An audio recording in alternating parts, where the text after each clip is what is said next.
ప్రాణం ఎప్పుడు మొదలైందో తెలుపగల తేదీ ఏదో గుర్తించేందుకు వీలుందా?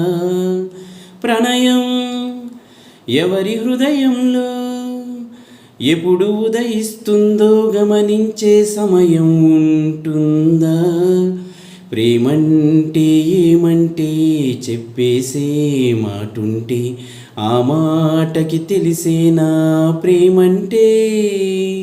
అది చరితలు సైతం చదవని వైనం, కవితలు సైతం పలకని భావం, సరిగమలెరుగని మధురిమ ప్రేమంటే.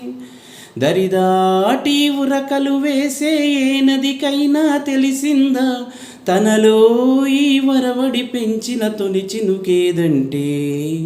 సిరిపై రై ఎగిరే వరకు చేనుకు మాత్రం తెలిసిందా తనలో కనిపించే కలలకు తొలి పిలుపేదంటే?